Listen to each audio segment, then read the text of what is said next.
ভাই বসেন, বসেন। সমস্যা হচ্ছে না, আমার গলার সমস্যা, সাউন্ডের সমস্যা কোথায়? সাউন্ড ঠিকই আছে তো, বোঝেন না? কথা বলতে যে আমার কষ্ট হচ্ছে আপনি বুঝতেছেন না?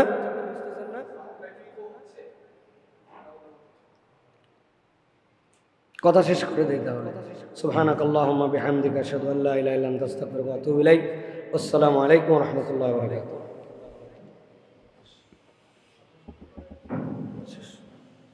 যে আমাদের প্রিয় মুখ, প্রিয় ভাই, অল্প কিছু দিনের মধ্যে একটা মানুষ কিভাবে একটা মানুষের হৃদয়ে ঢুকে যেতে পারে, এটার যদি কোনো গবেষণা হয়, এটার যদি কোনো বাংলাদেশে স্টাডি করা হয়, তাহলে ওসমান হাদি হচ্ছে একটা ব্যতিক্রম নাম।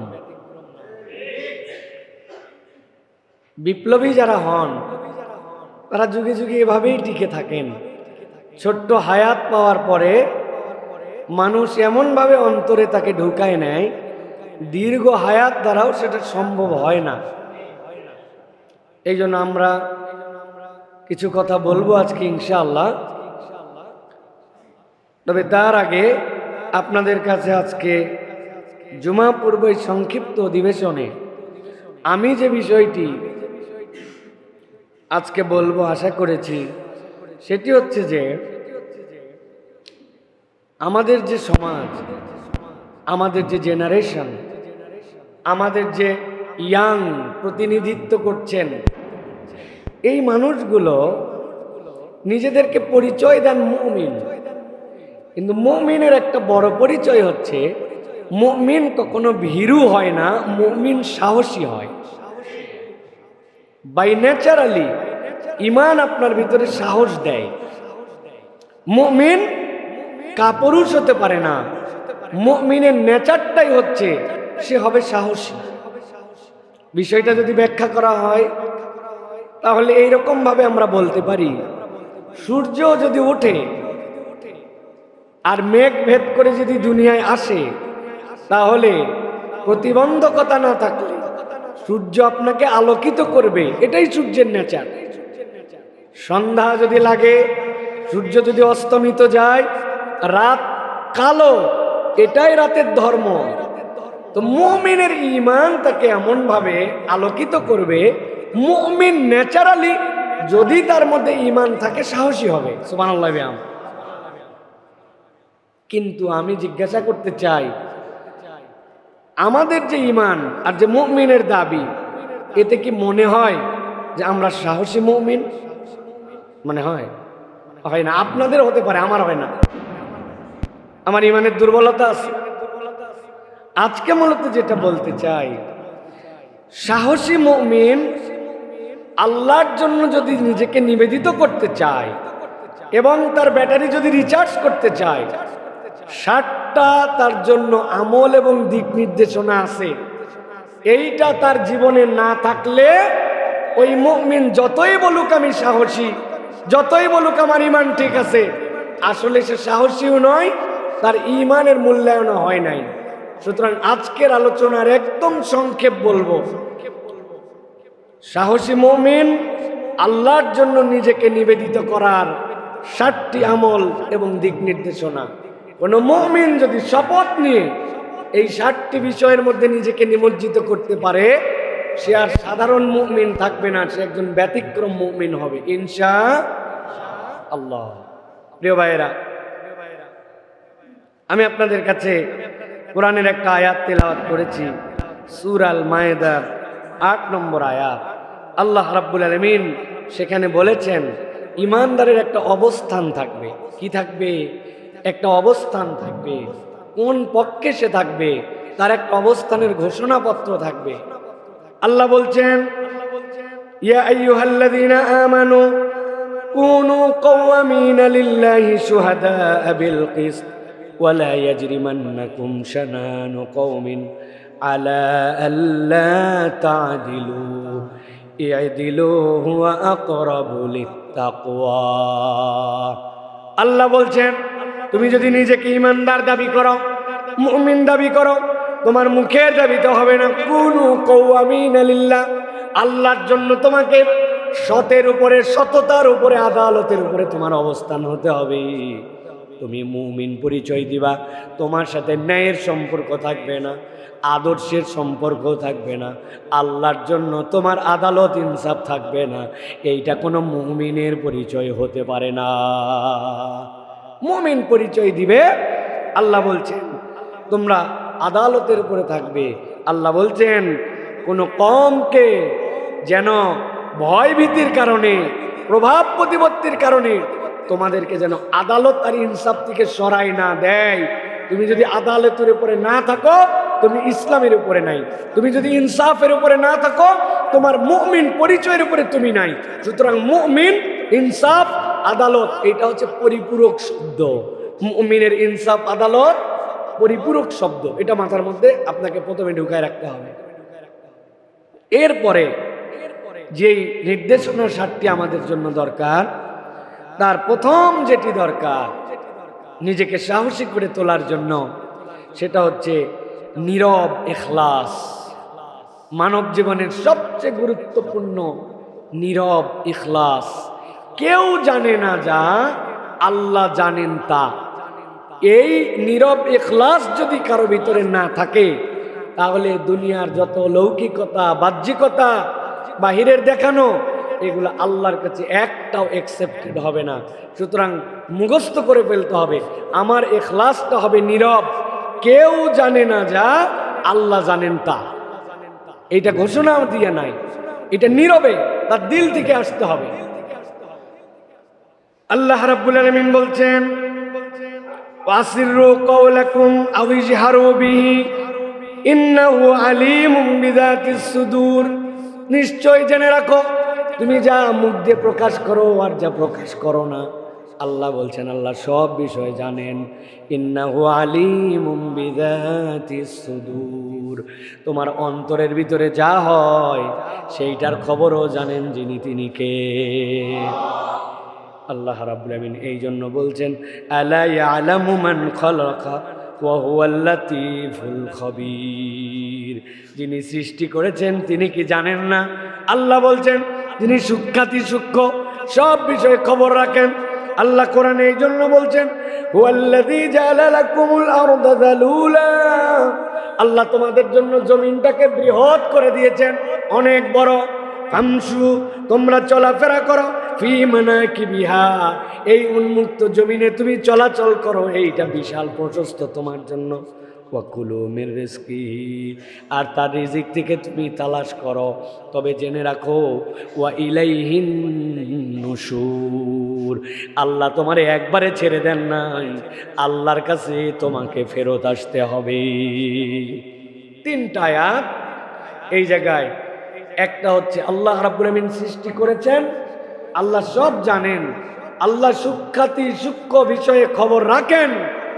দুনিয়াকে বড় করে তোমাকে বিচরণ করতে বলেছেন, কিন্তু তার মানে এরকম নয় লাটাইয়ের যে গোড়াটা এটা তিনি ছেড়ে দিয়েছেন।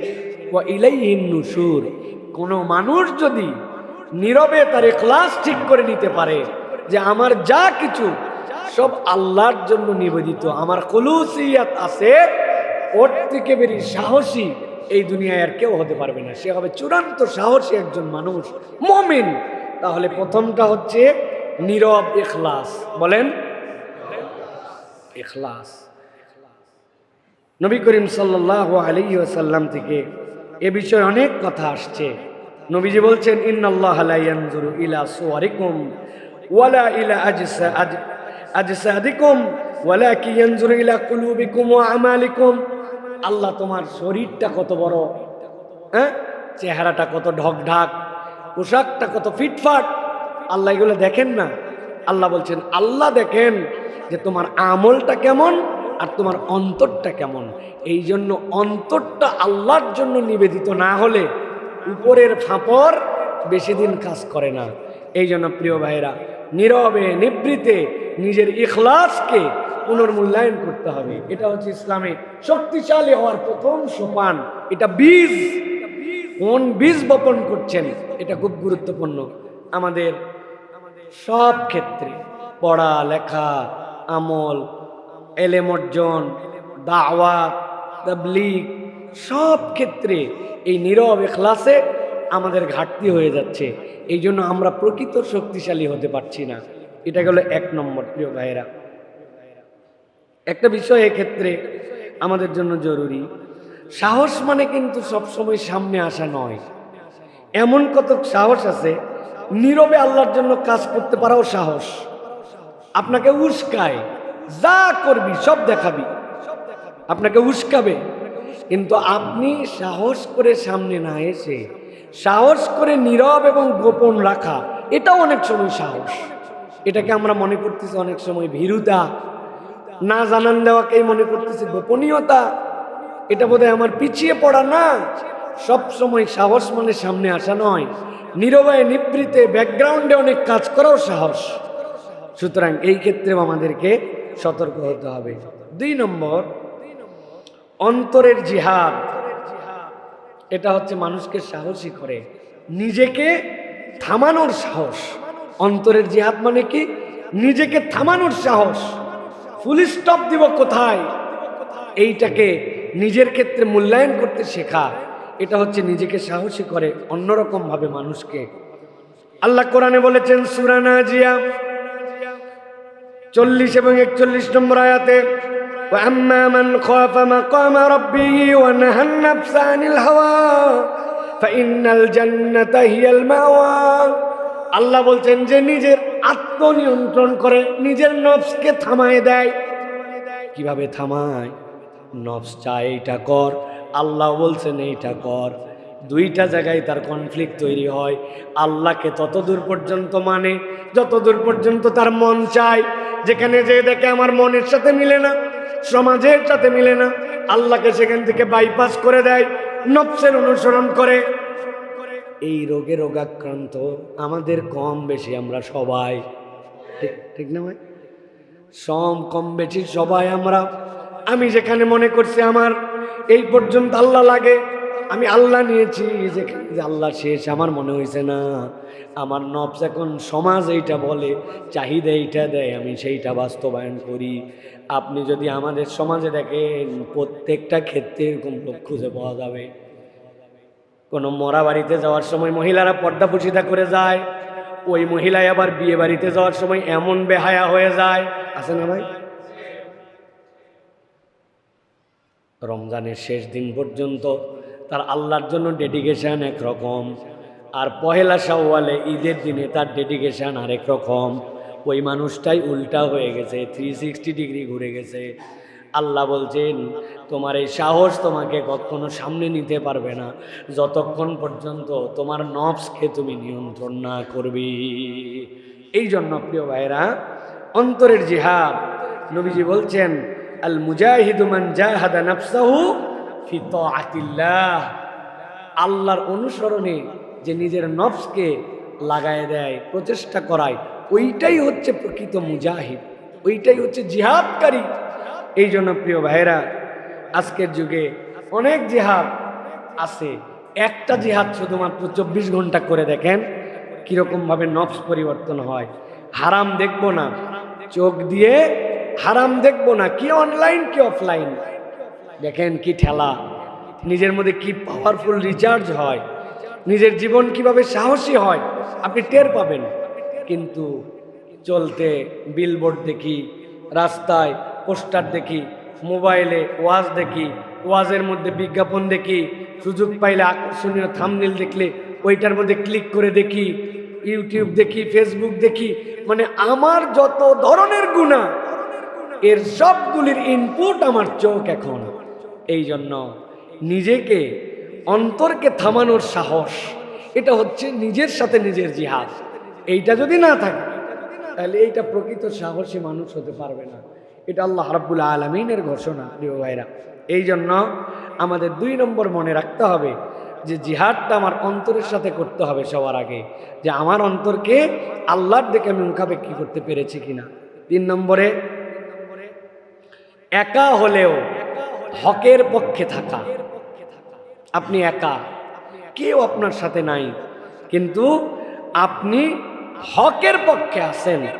এটা হচ্ছে একটা স্পিরিচুয়াল পাওয়ার, এটা হচ্ছে এমন একটা পাওয়ার যেই পাওয়ার আপনাকে এমন সাহসী করে তুলবে আপনি কল্পনাও করতে পারবেন না।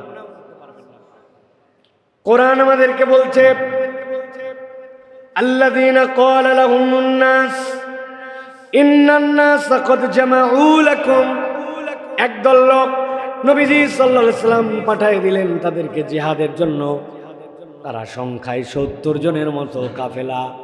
তারা যেখানে গেলেন, যাওয়ার পরে তাদের কাছে খবর দিল, তোমাদের সামনে যারা আসছে কয়েক হাজার, তোমরা 70 জন কি করবা? ফেরত চলে যাও, অযথায় অযথায় জীবন দেওয়ার এখানে দরকার নেই। আল্লাহ রাব্বুল আমিন বলছেন ওই বান্দাগুলা আল্লাহর জন্য এমন ভাবে ডেডিকেটেড ছিলেন, এমন ভাবে আল্লাহর জন্য নিজেদেরকে উৎসর্গিত করেছিলেন।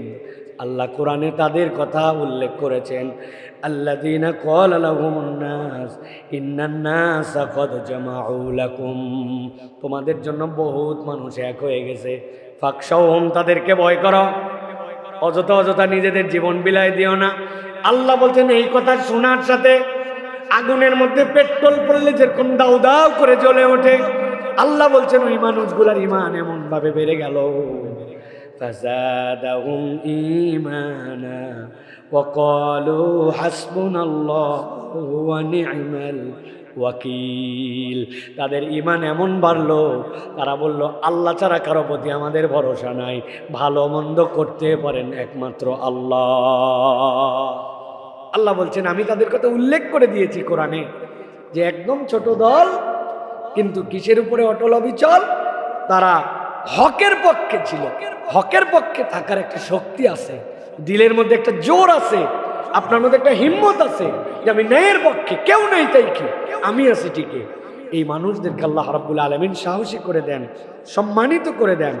মুসনাদ আহমদের হাদিসের মধ্যে আসছে, লা ইয়ামনাআন্না আহাদুকুম লা ইয়ামনাআন্না আহাদাকুম হাইয়াতুন নাস আন ইয়াকুলা বিহাক্কিন ইযা আলিমাহু, যদি কোনো ব্যক্তি জানে যেটা হক, এটা সত্য, তাহলে সে সিঙ্গেল হতে পারে, কিন্তু সে হকের পক্ষ ত্যাগ করবে না। এইটা সে জানলে হককে প্রকাশ করবে। সুবহানাল্লাহ। এটা একটা শক্তির ব্যাপার, এটা একটা সাহসের ব্যাপার। আমরা আমাদের যেই ভাইয়ের কথা বলছিলাম, আপনি খেয়াল করে দেখেন, পুরা দুনিয়া একদিক ছিল, কিন্তু সে তার কথা বলতে শুরু করছে, এমনভাবে বলছে, এতভাবে বলছে যে এক ব্যক্তি বাংলাদেশ হয়ে দাঁড়ায় গেছে, ঠিক কিনা? এক ব্যক্তি বাংলাদেশ হয়ে দাঁড়ায় গেছে। সুতরাং হকের পক্ষে থাকা, এই চেতনাকে লালন করা, এটা হচ্ছে আমাদের জন্য খুব জরুরি প্রিয় ভাইরা। সুতরাং একা হলেও হকের পক্ষে আমাকে থাকতে হবে। ইমামে আজম আবু হানিফা রহমতুল্লাহি আলাইহি যুগ শ্রেষ্ঠ। পৃথিবীর যদি 5 জনকে ধরা হয়, সাহাবায়ে কেরামের পরে তাবেঈদের যুগ থেকে আজকে 1450 হিজরি পর্যন্ত যদি পৃথিবীর 5 জনকে ধরা হয়, যে আল্লাহ রাব্বুল আমিন যাদেরকে জ্ঞানে, গরিমায়, এলেমে, ফিকহে অনন্য করছেন, ইমামে আজম আবু হানিফা রহমতুল্লাহ তার মধ্যে একজন। উনার মতো লোককে তারা কত কৌশলে রাষ্ট্রীয় কাজীর দায়িত্ব দিয়েছে, কিন্তু তিনি বলেছেন আমি মনে করছি ওই কাজীর ওখানে বসার পরে ফরমানটা উপরের দাবি অনুযায়ী দিতে হবে, আমি শুধু মাইক, আমি ব্যক্তি হিসেবে কাজ করতে পারবো না। ইমাম আজম রহমতুল্লাহ দায়িত্ব নেন নাই, তাকে জেলে রাখছে, তাকে মারছে, বেত্রাঘাত করছে, কিন্তু একাই তিনি দাঁড়ায় গেছেন। এই যে দাঁড়ানো কিসের থেকে আসে? এটা আসে যে আমি ন্যায়ের পক্ষে, আমার তো ভয় নেই, আমি মরলে তো শাহাদত, বাঁচলে তো গাজী, তা আমার দুনিয়ায় ওজা, পরকালে তা। আর যেই ব্যক্তিরা মনে করে মরলেই তো দুনিয়া শেষ, ওদের কাছে তো আপনি জীবন দেওয়ার কোনো কাহিনী খুঁজে পাবেন না, ঠিক কিনা? ও বাঁচতে চায় আর আমি মরতে চাই, পার্থক্যটাই তো এই জায়গায়। এই জন্য প্রিয় ভাইয়েরা, একা হলেও আমি হকের পক্ষে থাকবো, হক কখনো ত্যাগ করা যাবে না। রাজি তো ইনশাআল্লাহ?